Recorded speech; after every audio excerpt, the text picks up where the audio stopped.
I take this time and greet you, brethren, in the wonderful name of Jesus. It's a great pleasure and honor to get this opportunity to stand in front of you and share the word of God. I'm a child of God. I'm born again. My sins are washed. So today I want us to go straight into the word of God. We are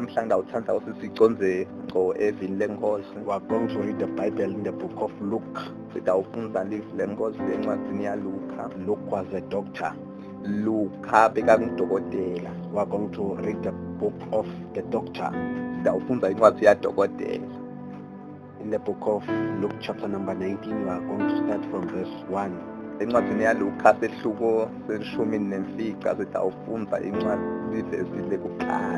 a well-known story. So let me read the Bible. Jesus entered Jericho and was passing through. A man was there by the name of Zacchaeus. He was a chief tax collector and was wealthy. He wanted to see Jesus, but being a short man, he could not because of the crowd. So he ran ahead and climbed a sycamore fig tree to see him, since Jesus was coming that way. When Jesus reached the spot, he looked up and said to him, Zacchaeus, come down immediately. I must stay at your house today. So he came down at once and welcomed him gladly.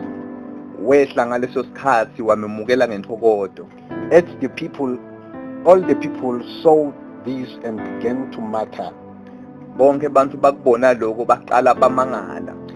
he has gone to be the guest of a sinner.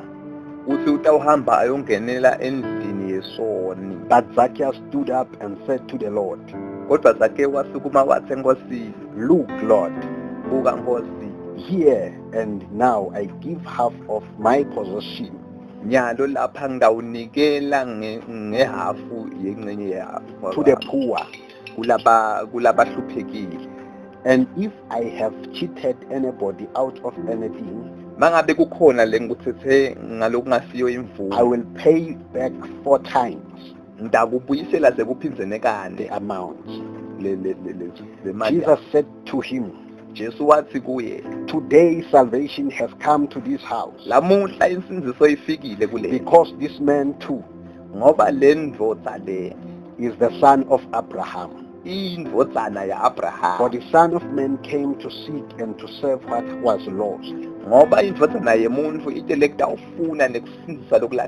Let us pray and thank the word of God. Father, we thank you, we love you. We thank you, Jesus, for your word. Minister to us your word so that we may minister to them in the wonderful name of Jesus. We thank you, Jesus. We love you. We give you the praise. Speak your heart into us, oh God. Speak your heart into your people in the wonderful name of Jesus. Amen. Amen. So we are going to talk shortly about this story of this short man.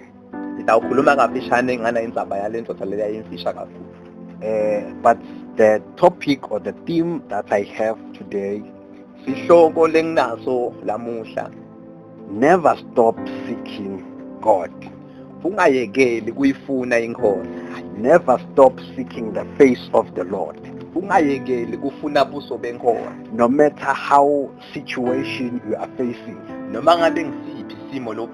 continue to seek the face of the Lord. Because once you reach Jesus, your life will change. Then we find this story. The Bible says there was this man. This man was Zacchaeus. Le ndoda yayingizakhewu. He was a short man. Indoda leli yayimfihla. He was willing to see Jesus. Yayifise kakhulu ukuyibona inkosi. This man has a desire Yayinesifiso to see Jesus. sekubona Jesu. Who was Jesus? Ngubani Jesu? He wanted to see who was Jesus. Bekafuna kubona ukuthi ngubani Jesu. So this man had a desire. Le ndoda ke yayinesifiso lesikhulu. The Bible says Lithi ke lifu lenkosi. Jesus entered Jericho. Jesu wangena He eJericho. was passing through. Bekendlula ngakho. Jericho was not his intended place to be. eJericho kwakungasiyo indzawo lebekahlose kuba kiyo. But he was just passing by. Kodwa nje bekendlula While he ngakho. was passing, Asendlula ngakho. there was a man with desire. Kwakunendoda eyayinesifiso. So never stop desiring for the Lord. Ningayekeli kuyifuna kakhulu inkosi. Continue to desire for God. Qhubekani nilangadelele inkosi. This man, while he had desire, Le ndoda lena isenalo kulangadelela. he tried to see Jesus. Yabese iyazama kumbona nje. But because of the crowd, But kodwa ngenxa yesicuku he failed. yehluleka. The Bible says Lithi ke livi lenkosi. this man was short, Le ndoda yayimfisha. and because of the crowd, he failed to see Jesus. Ngenxa yalesicuku wehluleka kumbona Jesu. Let me say this to all people. Angisho naku ke kubo bonke abantu. Sometimes you may have a desire to see Jesus, Ngalesinye isikhathi ungaba naso isifiso sekumbona Jesu. but because of the crowd, Kodwa ngenxa yesicuku they will push you away from Jesus. batakufuqa bakufuqele khatshane naye Jesu. I remember in the Bible, Ngiyakhumbula evini lenkosi. there was a man called Bartimaeus. Kwakunendoda leyayikhoswa He had a eyibitwa desire ngaBartimaeus. Bekanesifiso to see Jesus, sekubona Jesu. but because of the crowd, Ngenxa yesicuku they push him away from Jesus. bamfuqa bamfuqela khatshane na Jesu. I just want to tell you, Ngifuna ukukutshela people, abantu they will speak negative things about you, batawukhuluma bonke but lokubi never stop desiring for God. ungayekeli kumfuna uNkulunkulu. So this man, Le ndoda le the Bible says, livi lankosi lithi he went straight into a sycamore tree. waqonda ngqo esihlahleni sesakhamore.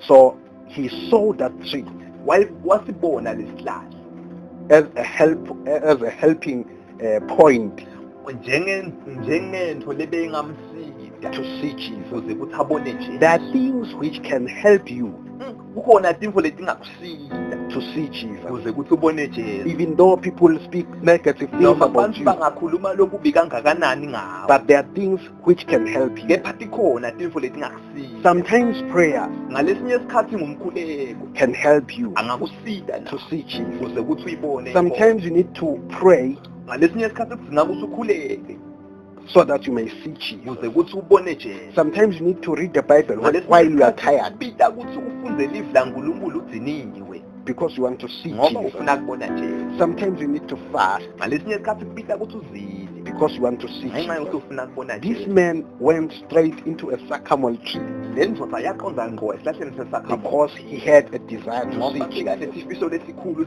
while he was there. ngalesikhathi aselapho esihlahleni He was able to see wabese Jesus, uyakhona kumbona and Jesu. Jesus saw him. Na Jesu futhi naye wambona. Then the Bible says, Lithi ke livi lenkosi Jesus Jesu called Zacchaeus. wambita He Zakewu said, Zacchaeus, wathi Zakewu come down, buya phansi hurry. phuthuma Today I must stay at your house. lamuhla kufanele ngiyongenisa kakho. I remember in the Bible, Ngiyakhumbula evini lenkosi there is a word which says, kunelivi lelithi I'm at a door, ngisemnyango I'm knocking. ngiyangqongqoza. If anyone Mangabe kukhona hear my voice, lova livi let lakho him open the door, akavule umnyango and I will enter ngidawungena and I will eat with him. ngidawudla naye. So it was like Zacchaeus Kufanana was naZakewu opening his bekavula door iminyango and allow Jesus ukuze kuthi Jesu get into his angene heart enhlitiyweni yakhe in the name of Jesus. egameni laJesu. So the Bible says, Lithi ke livi lenkosi Jesus called Zacchaeus, Jesu wambika Zakeo. then people, they grumbled or they muttered. Bantfu bamangala noma baba nenkinga yalokho. That is where we see that people, they may be closer to Jesus physically, but with their hearts, they are far away. Lokho kwenta sibone ukuthi bantfu bangabatfute naye Jesu ngekwenyama kodwa etinhlitiyweni tabo babe bakhatshane naye. So that is where we see that these people, they were far away from Jesus. Ngilapho la sibona khona ukuthi labantu bebakhashane naye Jesu. Then the Bible says, Lithi-ke livi lenkholo, Zacchaeus came down. Zakeo wehla. Immediately, Zacchaeus landed. Masinyane nje makafika phansi Then he said, wabese uthi, if I owe anyone, mangabe kukhona lokumkwenetayo I'm going to return that thing.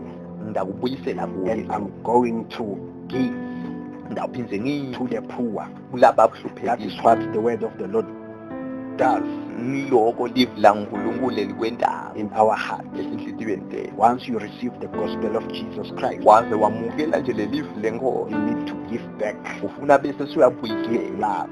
unyibisele lelithando, Give love to the others. unikete lithando kulabanye. Some of us, Labanye bethu before we came to Jesus, singakafiki kuJesu we were sinners, besitoni, we were haters, besibantfu labahluphako, we were rebellious.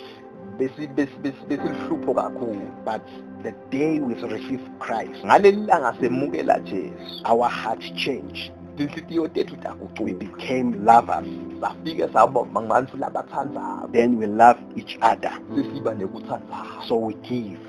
Ngaloko siyanika, So we give to the poor.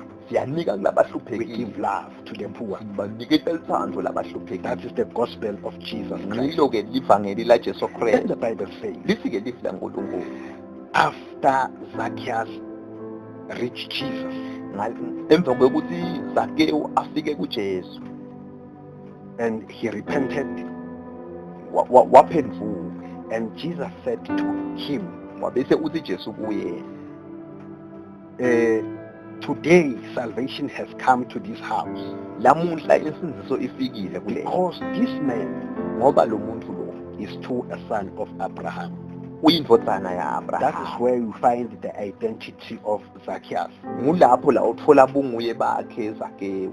He was the son of Abraham. Bekayindvodzana ya Abraham. And when we read the Bible in the Old Testament, Mawufundza livi laNkulunkulu the Bible says, lithi-ke livi laNkulunkulu, all the sons of Abraham bonke emadvodzana Abraham are a blessing.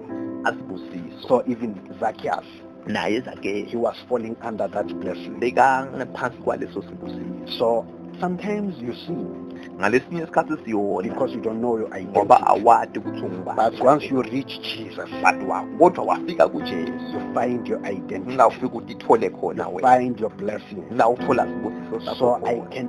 let me urge anyone, Angicele nje nonke, if you are far away from mangabe Jesus, ukhashane naJesu, come back home buya ekhaya, and you will find your identity. udafika uthole You bunguwe will find bakho, your possession. udafika uthole indzawo You yakho, will find all things that belongs to you. udafika uthole konke Even lokhu kwakho. things you lost, Ngisho nalati timfo they will be losutilahlekile restored to you. tawubuyiselwa kuwe. So he is also a son of Abraham. Unguye indvodzana ya Abrahama naye. So let us pray and thank the word of the Lord. Thank you Lord, asikhuleke sibonge livi Thank you, Jesus, for your word. Thank you, Shalaba Jesus, hano for ministering to us. Come on, In the wonderful name of Jesus. Thank you, we our thank Father. you, we give you praise, give you the our praise. God. You are We high love you. exalted. In Jesus' name. Thank you for your word, of God. Continue ministering in us. In Jesus' mighty name.